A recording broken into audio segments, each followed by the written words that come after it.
Good morning, everyone, and happy June. Welcome to this month's program for small businesses with the St. Louis Public Library, which we put on in conjunction with the St. Louis Small Business Development Center. Today, we are going to be learning about customer discovery with the value proposition canvas, and our presenter today is Amina Abdul Malik, who is a business counselor with the St. Louis SBDC. She specializes in business plan development and startup services, and I will just turn it over to her. Thank you so much, Eleanor, one of my favorite partners. I'm always happy to see your face every month. And thank you all so much for joining us today for our presentation and learning experience, all about creating and designing your solution to your customer's problem, your promise to your customers, which is going to be your value proposition canvas. And this is actually one of my favorite topics to teach on, because I really believe that your value proposition canvas can really be the foundation for your entire marketing strategy and really help guide you as you continue to either develop a new business or either regenerate or reiterate or revise or strengthen your existing business plan that you already have. Just a little bit of information about the SBDC and the organization that I'm employed for. I'm actually a small business development counselor for Missouri's SBDC in St. Louis City. So our offices are located in downtown St. Louis, and the SBDC, feel free to type in the chat or come off of mute. Has anyone heard of the SBDCs before?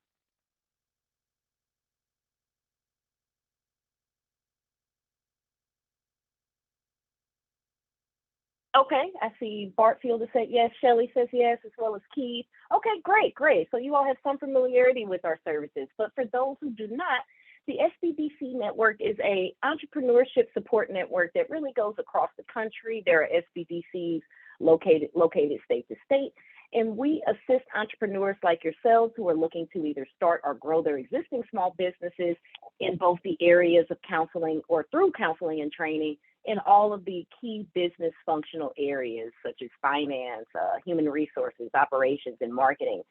So we like to think of ourselves as expert generalists.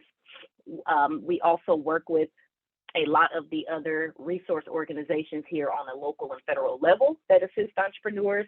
And so my areas of expertise are generally startup assistance and financial management.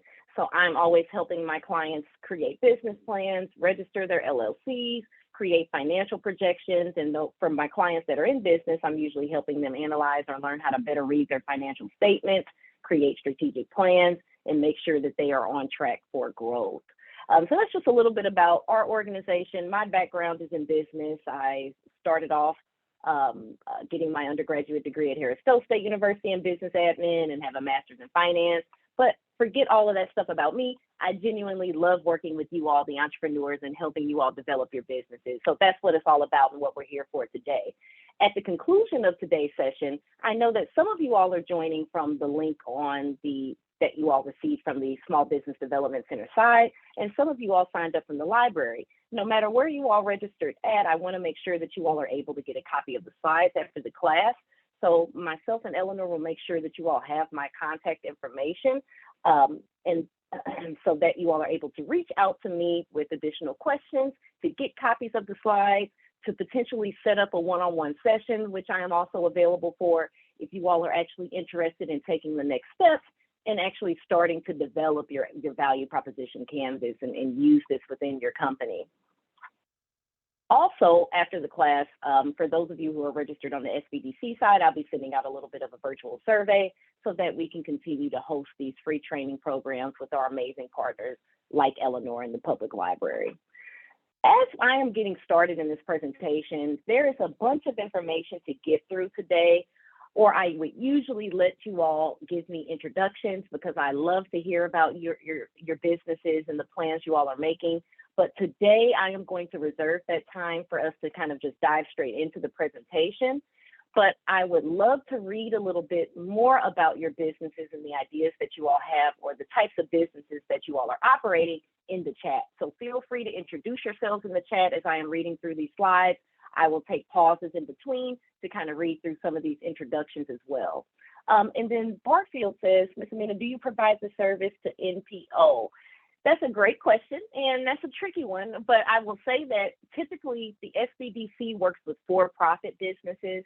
However, I have worked with nonprofits in the past, and so because the structure and organization of a non-for-profit is very similar to a for-profit structure, you still have to have some way to make revenue. The biggest difference usually is that when you're a for-profit business, the way that you're making revenue is also the problem you're solving. So the problem you're solving is also the same way that you're making money. When you're operating a nonprofit organization, the problem you're solving does not also become the revenue generator. So you're challenged to still not only solve the problem, but still find additional revenue generators that will allow you to continue to solve those problems for the nonprofit. So you have unique challenges, but there are some similarities. So I would be glad to kind of still provide some assistance and point you in the right direction of where to get more resources for that type of organization.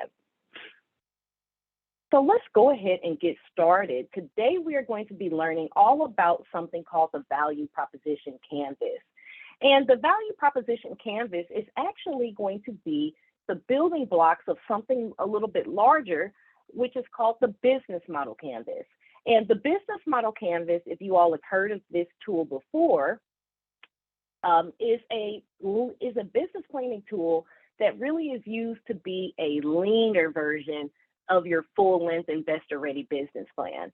So the business model canvas breaks your business down into 7 building blocks, and the value proposition and the value proposition segment is going to be one of the first and primary segments of your overall business model canvas.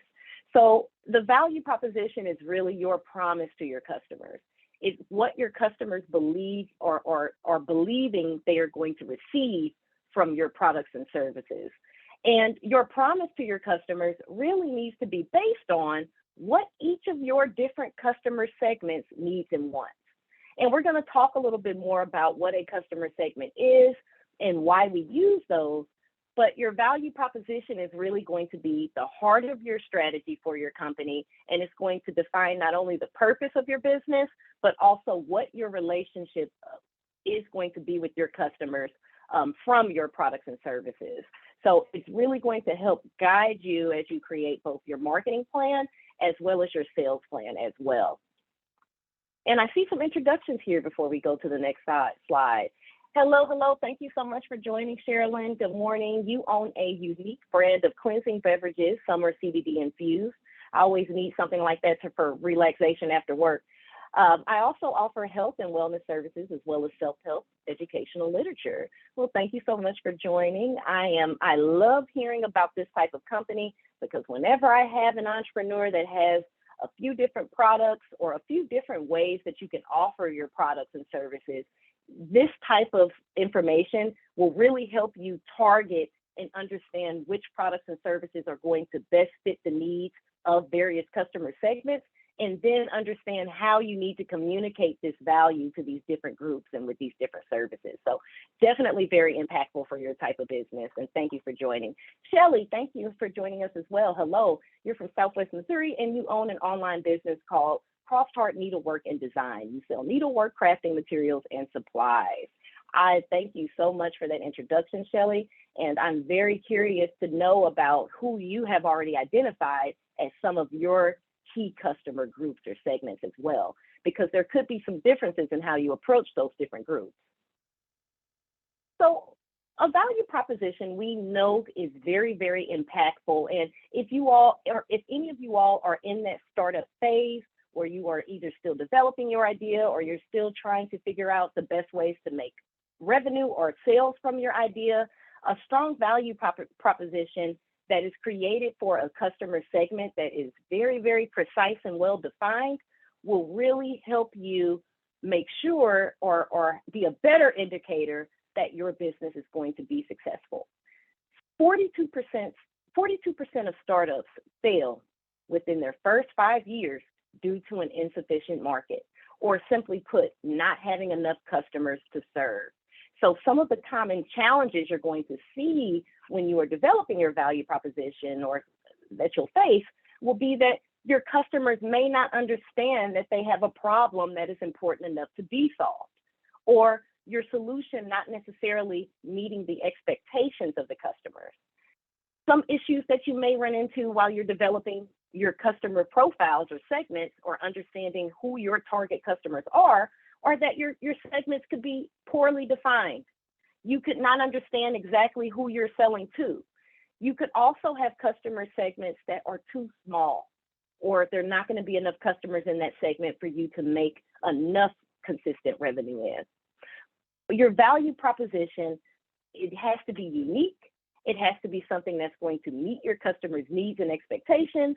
And it really is all about reducing or making sure that your business is not reduced to just having a me too value proposition, or just saying that we're going to do the same thing as someone else, and we may enhance it here or there, but we're really just doing something else that's already out there. That leads us into kind of understanding how you compete with your value proposition. And we're going to kind of talk a little bit more about what competitive advantage really is, because when I first got into business development, I thought that marketing was advertising. I thought that competitive advantage was a simple term to understand, but it's really a very complex term that can be broken down into an equation. And we know as customers, because we shop for things all the time, as customers, we deem services or products as the best solution to our problems based on our perceptions. And our perceptions are going to be different based on our perspective. And the value proposition is really going to be the first component of you developing and understanding what your competitive differentiators or advantages are. And so when a customer makes a decision about a product or service, it's based on value. Now, value is, what is the greatest quality you can get for something at the price that is being asked for. Now, what is quality? When we think about quality as a consumer, it's really one of those highly misunderstood terms when we think about business, because quality, when we think about quality, we may think about the material quality of something or it being free from defects. And that is going to be one component of quality, but there are several components that make up how quality or how high quality something is. And the first is how much that product or service actually, or how well that product or service actually solves the customer's problems. And that means that you have to know first who those customers are and what the problems are accurately. Quality also means that, or is described by how well that product or service actually is getting that customer what they believe they are being promised or what they are expecting. So is your product or service actually meeting customers' expectations? Is it solving their problems? Is it free from defects? And is it actually getting them what they think they are being promised from that solution? That is the comprehensive definition of quality. And that's what's going to make your value proposition unique and the best solution to your customers' problems. It's going past you meeting those basic expectations and solving the basic problems, and all about how you are going to deliver on the gains that your customers are expecting and mitigate and relieve the pains that they are experiencing. And so we see that we have an equation here that equals up to price. We know that customers shop for things based on how much they cost and how valuable or how well the quality is of that product or service. Price is not just how much something costs in dollars, but think of us as consumers. When I'm going to shop and I'm thinking about shopping for retail, whether that be grocery store or I'm going to a convenience store, I'm thinking about the parking situation, okay?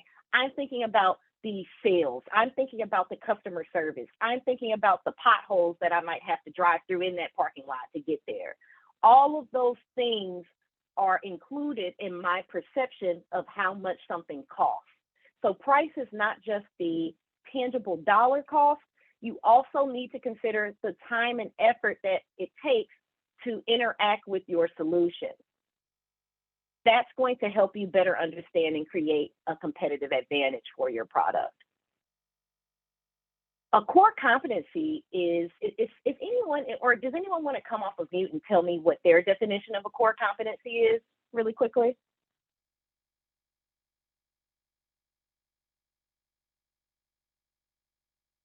Anyone have any idea of what a core competency is?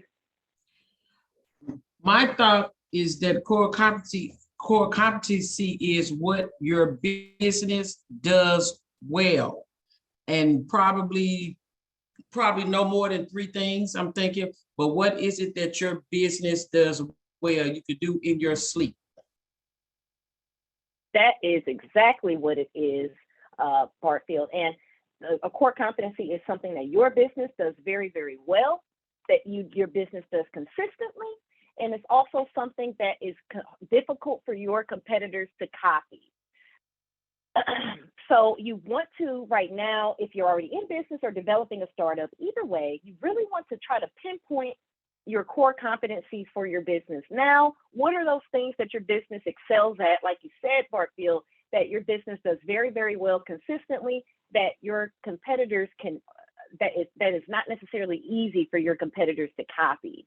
And if you don't have any core competencies, you want to try to determine what those potentially may be based on your strengths and weaknesses and opportunities that are out there, and start to potentially develop those so you can reach those before your competitors do. So overall, your value proposition is going to better your competitive advantage. And if you do not come up with core competencies, if you do not solve this value equation, which is quality minus the price that your customers are having to pay, including that time and effort that it takes for your solution, then you are not going to be able to be competitive. A couple other introductions before we move on into the actual visual composition of the value proposition canvas. Welcome to Keith. You work at a business incubator in Columbia, Missouri, one of my resource partners then. Welcome.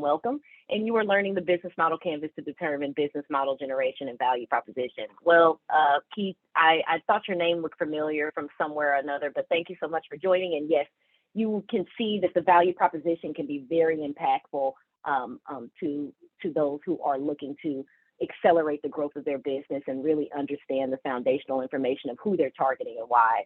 And then Bartfield, I see you provide housing and residential service to persons with developmental disability and mental health needs.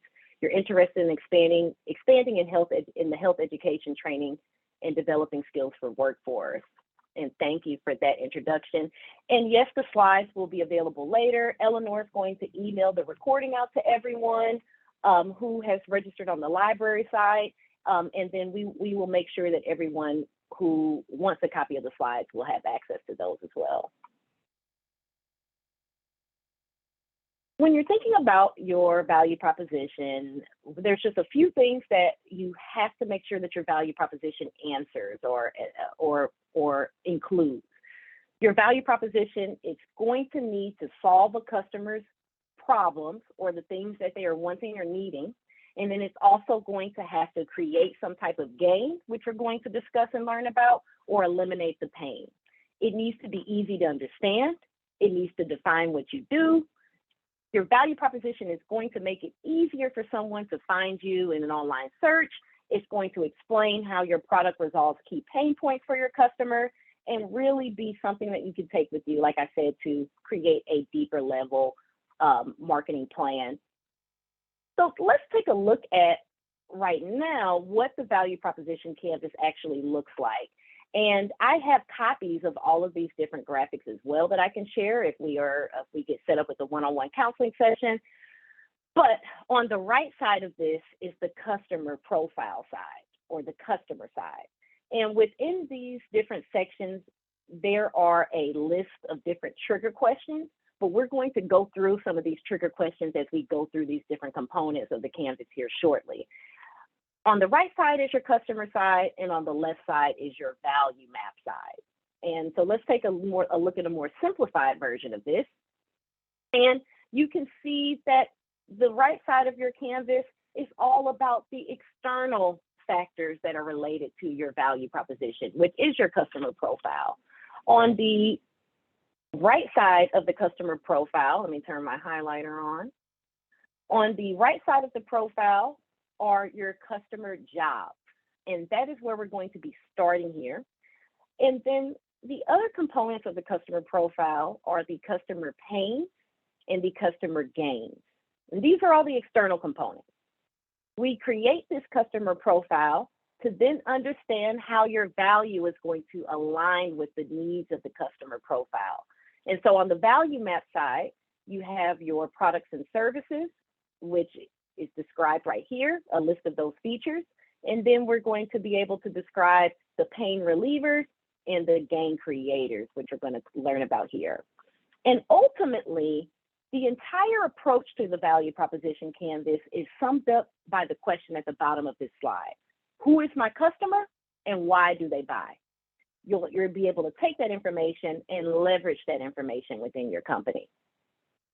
I will also say, I didn't mention this at the beginning, but Strategizer is the company who created the business model and value proposition canvas. And you can find a lot of free additional information on creating these canvases and the use of these canvases online. Strategizer company also works with a lot of Fortune 500 companies. So Uber has done a business model and value proposition canvas that you have access to. And there's a bunch of different value proposition canvases that you can find examples of from large companies as well who have used this tool. On the customer profile section, we'll really start by the description of who that customer is. Customers, we want to try to segment our customers into groups or to segments. Why is that? I tell my clients all the time that you can, and Eleanor probably knows this saying by heart now, I've said it so many times, but you can sell to everyone, but you cannot target everyone. So when you segment your customers, that gives you the better ability to have the correct knowledge about their wants, needs, and desires and why they buy, to go out and make decisions about design within your company and how you design your products and services in your business, to then go out and meet their specific needs for that group. So I say that, let's say you have a clothing company, or let's say you have a bicycle shop, and you've identified two key customer groups that you think will be most attracted to your bicycles. One of those groups are seniors that have disposable income of more than $50,000 a year, that are wanting to live active lifestyles, that may have health issues, that live in South City, St. Louis. Okay, that's one group, that's one segment. You've also identified a segment of teenagers, let's say 18 to 25-year-old women who are wanting to get into health or who live active lifestyles, who are urban professionals who are looking for more time for themselves in health and fitness. Let's say you've identified those two different groups. They're buying the same bicycles, right? However, the way you communicate your value to those different groups needs to be completely different based on those different segments and the way that they make buying decisions. So we want to try to segment your customers into groups, and those segments are just groups of customers that have similar characteristics. The characteristics that they share could be geographic characteristics, demographic characteristics, behavioral, psychological, psychographic characteristics. You choose the characteristics that are important for you to segment your customer groups with. Two popular segmentation trait types are demographic and psychographic traits. No, thank you, Google. I'm talking in my Google speaker picked me up and thought I needed to do a Google search on what demographics is, so I apologize. Demographic traits are one of the most popular ways to try to segment your customers, and demographics are just those subsets of a target market, and they're the dry facts, dry qualities or facts about a person that include their age, their sex, their family status, education level, their income, their occupation, even their race. So the demographic traits really explain who your buyer is, and then the psychographic traits explain why they buy. And so that psychographic information includes things like your buyer's habits, their spending, their buying behaviors, their values, their lifestyle, and their morals. So when I said that that group of seniors that the bicycle shop may be going after lives in active lifestyle, they're active in their communities, they're family oriented, they're, those are all psychographic traits. Me saying that they are over 50, have a disposable income of $50,000 or more, or make $50,000 or more per year, those are more demographic traits that I'm using to create a segment. But you pick which traits you want to use to create your segment, but you need to, in some capacity, group your customers. That does not mean that those 3 or 4 or 5 segments that you selected are the only ones that you're going to sell to, but those are the ones that you can consistently communicate and provide value to the most. Let's take a look at, and we have a exercise, but I don't think we're going to have enough time to get to that. However, this is something that we can definitely work on more one-on-one, is actually taking the next step, and we'll actually be able to select the segment and then go ahead and jump into creating the customer profile. So I am going to kind of guide you through the customer profile section next. And there are some trigger questions that I'm going to actually describe to or read to you all as well, that are going to help us better understand how to answer these questions and come up with what customers' jobs, pains, and gains are. But I want to read through these 2 additional introductions that I got from Charles. Hello, Charles. You are a young entrepreneur in the St. Louis area. I love my young entrepreneurs. I offer consulting services and employee training and team building, and you are interested in connecting with the mentor and other business owners in the area to grow your business and brand. Thank you so much for joining. And of course, networking is very, very important to building a brand. And I say translating that brand from a business can be helped with structure like this. Monica, thank you so much for joining, Monica. You are the president of Narcissistic Abuse Institute, LLC. You help people overcome emotional and psychological abuse by providing mentoring, coaching, and educational materials. You also started a 501c3, the Narcissistic Abuse Recovery Center, to bring awareness, education, and prevention of narcissistic abuse. Okay, thank you so much for that. And I also say, Monica, with your type of business, there are a few different types of organizational types and groups and government organizations. And so there's a difference between maybe businesses and the government and individuals who will be needing this service. And so understanding the differences between your segments, as you can see, I'm sure can be very, very impactful as well. So thank you for that introduction and joining us. So what is a customer job? Strategizer uses the term job. You can also think of customer jobs like customer problems. What are the problems that they need to solve in relation to your solution? What are the jobs that they are looking to get completed? So jobs describe those things that your customers are looking or trying to accomplish or get completed in their work or their life. So a job can be a task that they are looking to complete, a problem they're looking to solve, a need they are wanting to satisfy.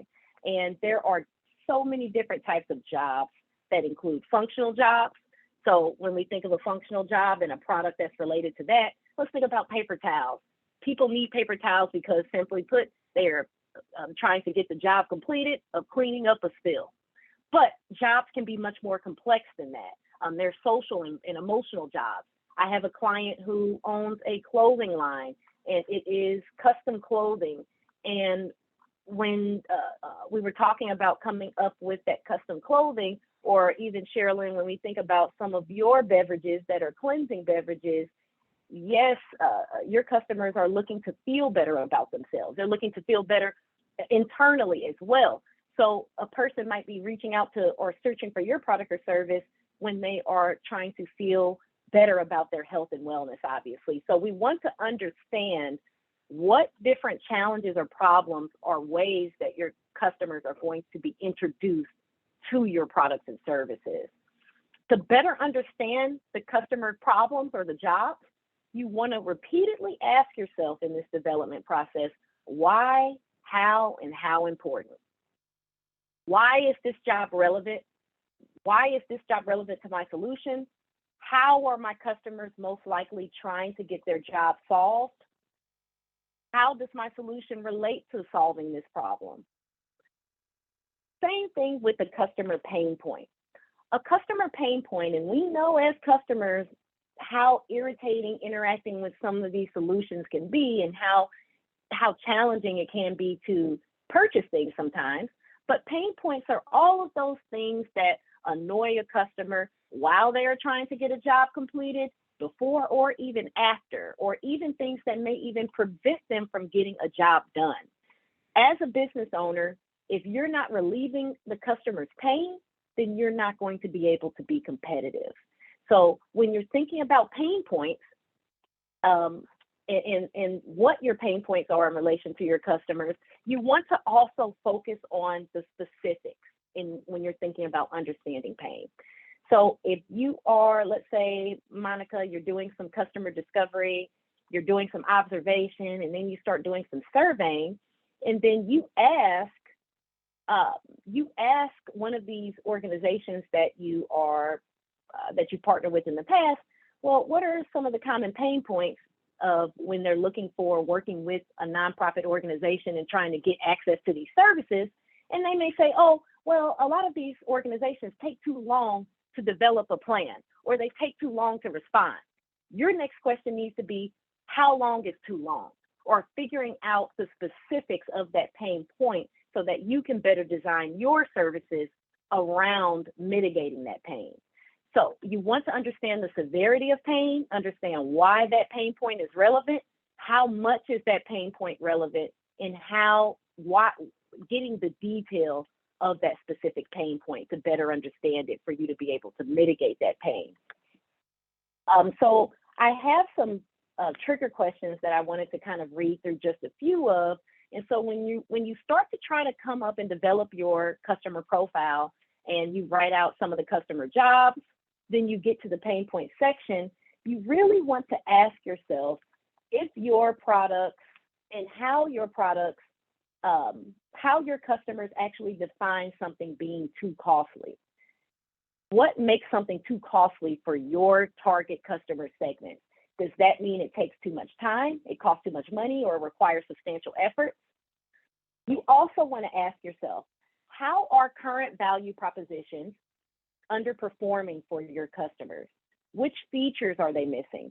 Are there performance issues that annoy them, or malfunctions that they cite? And so you want to challenge yourself to think, what are the current ways that my customers are currently solving these problems?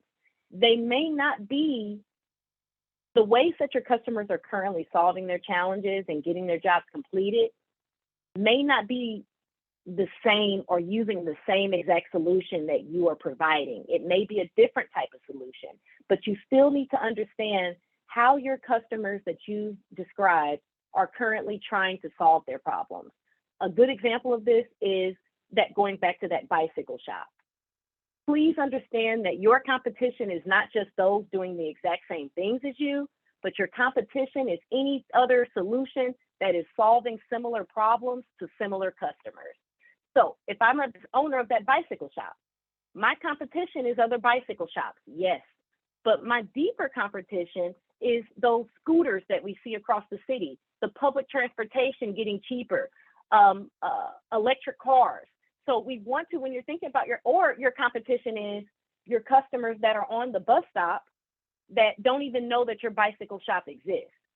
A lot of times your competition is getting your customers to see that they have a problem that is worth your solution being the solving, that's worth your solution solving. So you want to understand what are the current ways that your customers are out there trying to solve their problems right now, even if that's unsuccessfully. Another question you can ask yourself to try to develop and understand what the customer pain points are, what are the negative social consequences that your customers encounter or fear? Are they afraid of a loss of faith, power, trust, or status? What risks do your customers fear? Are they afraid of financial, social, or technical risks? Are they asking themselves what could go wrong? You also can ask yourself, and this is, I think, a really good question that we don't consider, what common mistakes do your customers make? Are they using a solution the wrong way? That, I think, is very, very important, because I think a lot of times that our customers are making mistakes using, in terms of using the solutions or assessing the solutions that are out there. So a lot of your marketing has to be getting them to understand what the solution needs to be for them and framing that for them in the right way. And then finally, you can also ask yourself, what barriers are keeping your customers from adopting a value proposition? Are there upfront investment costs, a steep learning curve, or what other obstacles are out there preventing adaptation of that value proposition? Those are some of those questions you can ask yourself as you're trying to describe your customer's pain points. The customer gains are all of those things, those outcomes and benefits of the features of your products and services that your customers want and desire. There are different levels to gains, and the first type of gain is really a required gain. And just like with pain points, there's different types of gains. Gains include functional utility, actually getting that spill cleaned up and being able to move on to something else in life is a functional gain. But there's also social gains, the ways your customers want to feel, positive emotions that they want to have, cost savings that they want to incur. So when you're thinking about gains, your required gains are the ones that just simply get you in the door. And those are the ones that are required to make the solution work. So those are your expected gains, the things that your customers expect from a solution. I like to put out an example of a grocery store. We know when we go to a grocery store, there is the expectation that you are going to have food, right? There's going to be food in the grocery store. That's the expected gain. Now, the desired gain is that that food be fresh, okay? That food be in stock. Those are just getting us in the door if we are the owner of a grocery store and thinking about competing. But then we have those unexpected gains and those gains that customers would not necessarily expect within their solution and would not necessarily ask for, but if it was provided, it would really add that wow factor and make your solution more unique. When I think about the grocery store, some of those unexpected gains and those desired gains include things like those free samples that we get at Sam's, having a well-lit parking lot, not having to wait 5 minutes to check out because there's only one person doing checkout and no lanes open. All of these things that are just small little parts of that grocery store's strategy are all things that are comprehensive that create or that make that grocery store the best solution for our shopping needs for that night. So your gains are all of those outcomes and benefits that your customers either require, expect, or even the ones that would surprise them. So just like with the pain points, when you're considering gains, you want to consider and get to the detailed version of that gain. Why is that gain important? How important is it? How much of that does the customer need to gain to feel like they are achieving or solving their problems? And then let's look at some of the gain trigger questions. And I'm actually going to share my screen on this too. And let's go ahead, new share. Okay, and you all should be able to also see this list of trigger questions, and I do have copies of it if we get into contact for a one-on-one. I can also share these with you all as well. But when we're thinking about gains, we want to understand and we can ask ourselves, which savings would make your customers happy in terms of time, money, and effort? What do they want to save on the most? What quality levels do they expect? And what do they wish for more or less of? What value propositions that are currently out there actually delight and excite your customers? If you can identify some of the value propositions that are out there that are achieving the needs for your customers, then what specific features within those solutions do they enjoy? What performance and quality do your customers actually expect? What positive social consequences do your customers desire? What makes them look good? What makes them feel good and achieve that power or status that they are looking for? And then finally, you can also ask yourself, and I like question 8 a lot, how do your customers measure success and failure? How do they gauge performance and cost? So Monica, when you're evaluating these organizations to try to start soliciting their business and giving proposals, well, you want to understand, well, what are they looking for? What moves them? How are they gauging performance? So then I can come in with my proposal and say, I can provide you these things I can provide you this solution that is tangible for you. So once you have developed and understand, jumping back over to the presentation, and once you have developed your customer profile and you describe the different jobs, the different pain points, and the different gains that your customers are facing, then you are able to then jump over to the value map side. And now we're able to start linking these pain points and these gains with the ways that we are going to both relieve or mitigate that pain or create that gain and ultimately solve the customer problem and help them complete that job.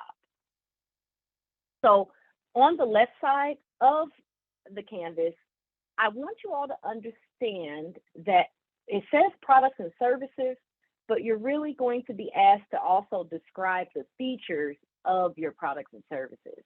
And really quickly, this is something from another class, and I know Eleanor remembers this as well. I say this all the time. Your features have to tell, your features sell the product, but your benefits of those features are what are actually telling the story.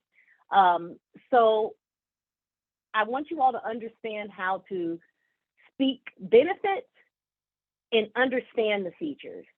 What happens to entrepreneurs very often, you all are very passionate about all of these skills and expertise and knowledge and all of the things you are doing within your companies. So Sherilyn, I know you could start talking to me about these beverages and start talking about the science and what CBD does and all of these different effects. And those are features. So let's go back to my bicycle shop example. If my bicycle shop and I'm talking to someone about my bicycles and I want to get them excited, I start thinking about all the features of that bike. It has a water bottle holder that's refrigerated. It has a padded seat back. Those are all great things. But instead of talking about those features, it may be more impactful for me to talk about how the benefits of what those features provide. So having that water bottle holder allows me to drive farther and go on more adventures and take my bike on farther distances without having to go and refill. It keeps my water cold so that I'm hydrated and refreshed and focused on the environment around me. That padded seat back gives me more comfortability so I can also spend more time on my bicycle. So I really want you all to be able to understand the features of your products and services and be able to translate that language into speaking about the benefits. And that's what you're going to be able to do, hopefully a little bit better after you create your value proposition canvas. Now on the value map side, the product section is going to describe what your products and services actually do and how it works.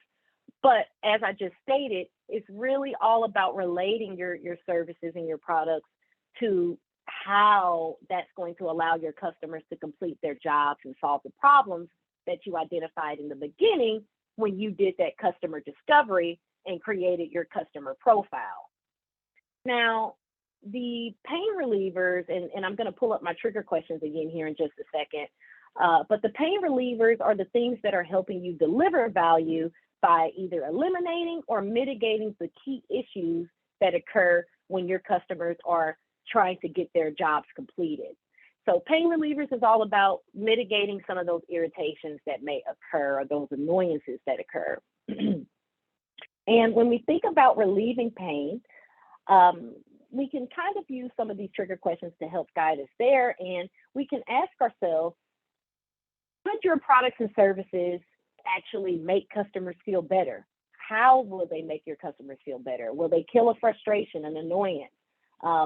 Could your products and services fix underperforming solutions by introducing new features, better performance, or enhanced quality? And after you answer these questions, the follow-up for all of these is going to be how, okay? Could your products and services limit or eradicate common mistakes that customers make? And so you can see that there's a pattern with these trigger questions that we're answering. And it's all about telling a complete story about how you're going to help your customers get their problem solved and jobs completed. Gain creators. Gain creators are those positive aspects that result from using the product above and beyond the completion of that job itself. So The gain creator is going to really describe how your product is going to address those gains that your customers are looking to achieve or looking to fulfill. And those include even all of your different gains, the required gains, the expected gains, and even those desired and unexpected ones. So gain creators and pain relievers are used to increase value. And so your value is going to be increased as your pains are mitigated and the gains are obtained during the completion of those jobs. Now, what your product or services create or relieves is actually your value proposition and what you actually are delivering on for your customer. Now, I want you all to know that it's going to be very, very unlikely that your business can relieve every pain point or achieve everything that your customers are looking to gain. So the best value propositions are going to be the ones that focus on relieving the most critical or most pressing pain points and make sure that you're relieving those pain points very, very well while providing gains that are most important to the customer. And sometimes these gains are going to be the emotional ones that are going to be the most important ones to the customer. And so you're going to start off your canvas with having a list of a bunch of different potential pains and gains. And then you are going to select and highlight the ones eventually that are going to be most important to your customers.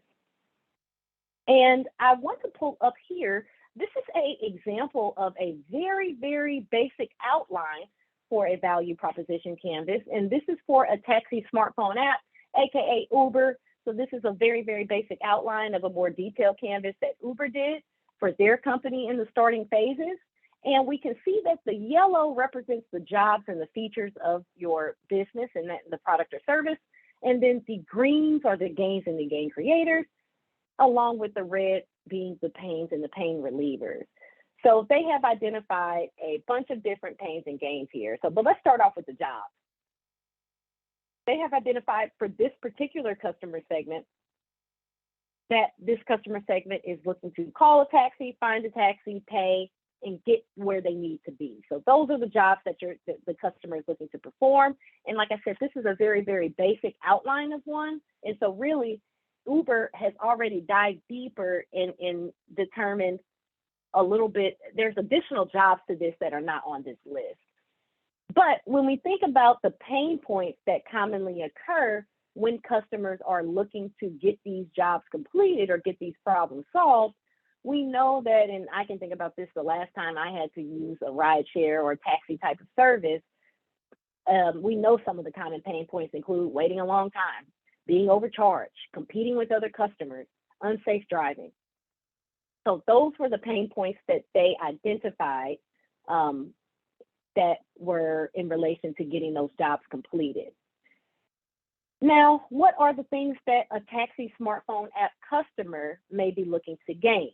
They're looking to gain the ability to arrive on time, a fair price, professionalism, and easy payment. Now, these are all different pains and gains here that they've identified, and they've already taken the steps of describing how or what the actual pain reliever of each of the pain points is and what the potential gain creator is for each of these gains. Now, that doesn't mean that they're able and that they realize that they're not going to be able to focus on all of these different pain points and gains. So we're going to come back to this in just a couple of slides to see which ones they have selected they are going to focus on. Now, remember that your customers are making purchasing decisions based on value, which is all about the quality of your product minus the cost. If your customer doesn't have the problem that you are solving, or they don't think that problem is important enough for them to solve, then you have no true value. So you want to make sure that you're finding the right fit between having the right value proposition to providing that value to the right groups of customers. And so sometimes some of those things may need to be revised. You may need to adapt or change your value proposition to better meet the needs of the customer profile that you have described, or vice versa. you may have the right value proposition, but you may not be providing it to the right target group of customers. But all in all, there has to be a product and market fit, and that how you discover the correct fit for your value proposition is all about customer discovery. And that's going to be the first step in you creating your value proposition canvas, is discovering and figuring out what your customers' needs, wants, and desires are through observation, survey, market research, which Eleanor and her team at the library can also assist with in terms of finding market research and information to help you develop your key customer segments and understand what traits your customers may share. So overall, your value proposition has to answer the question of can you actually build and deliver a product or service that's going to satisfy your customers' problems or jobs? And are you going to be able to actually deliver that value to the customer? So going back to the Taxi smartphone app, as we wrap up for today, we see that the Taxi smartphone app Uber selected a few different pain points and gains that they were going to focus on. And they decided that waiting a long time, being overcharged, and competing with other customers were the highest priority pain points to their business success.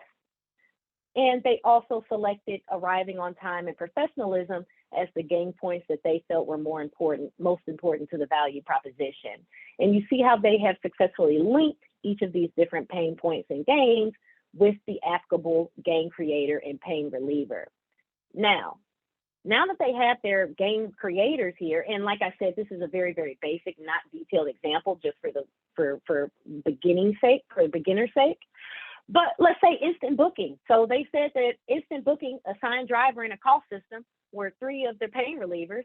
Now they have to go and design features of their product or their service that then go out and achieve that pain relief. So they have the pain relievers now. They know what they need to do. Now they have to go out and design your products and services to go out and achieve those pain relievers and achieve those gain creators. So once you have your value proposition completed, you're then able to use that to go then and design this left part here, which are the features of your products or services. And so you're able to not only leverage the information from your value proposition to better design your marketing strategy and better communicate value to your customers, but you're also going to use it to better design the features, which then translate to the larger level benefits for your customers. So you're not going to address every pain or gain, but the goal is for you to address the ones that are most important to your customer, thereby becoming the best solution that helps differentiate your business. That is going to be the ultimate goal of your customer discovery. Now, we talked about these trigger questions already, but ultimately you want to know, does your value proposition relieve pain? Does it end difficulties or challenges? Does it create the savings your customers are looking for? And ultimately, does your service or product, is your value proposition the best solution for the groups of customers that you have clearly identified? Some common mistakes that we'll see within a value proposition that you want to try to combat are confusing features with value. And like I kind of just described to you all, confusing features with benefits. Use your features to then tell the benefit story. So you want to make sure that you're just using and leveraging the features to then tell a deeper level story of the benefits of those. Also, you want to make sure that you're not mistaking technical improvement for value. Instead of coming with statistics and saying, well, this could get you a 25% increase in, or using statistics and jargon and numbers, translate all of that information into the larger macro level value that it creates. So your promise to your customer needs to be directed to them and what their needs and desires are. And that's what's going to make it the most effective. It needs to be linked to a specific customer segment. You need to make sure that it is something that is a got to have for your customer group, versus just something that would be nice to have. And lastly, you have to make sure that there are enough customers that would consistently need that value proposition or would want to interact with that value proposition. Here is a picture before we wrap up of the actual entire business model canvas, and the value proposition block and the customer segment block were the first two of you creating your full-length lean business plan, or BMC. And this is kind of just what that completed business model or a full business model canvas will look like. And there are a few different ways that you can use your value proposition canvas, including better understanding your customers, developing your product or service idea, reiterating idea or revising it, trying to understand and creating a canvas and understanding what your different value proposition will be for each of your different customer segments. And you can even use the value proposition canvas and create one for your competition as well to understand how they are competing within the industry. And I think that is all that I have for you all today. I would love to take any questions from you all. And I will go ahead and also type my email address into the chat. I know that Eleanor also will wrap up here, and I know the recording will be out as soon as it's available. But I can take any questions that we have. Yeah, while you're thinking of your questions, thank you everyone for joining us. Thank you, Amina. That was great. I will be sending out a link to the video as soon as the library has it up on the SLPL YouTube channel. And let me put in a plug. We've got programs planned for the rest of the year. And next month, coming up in July, our program is on online marketing. So I just threw a link to register for that into the chat. And thank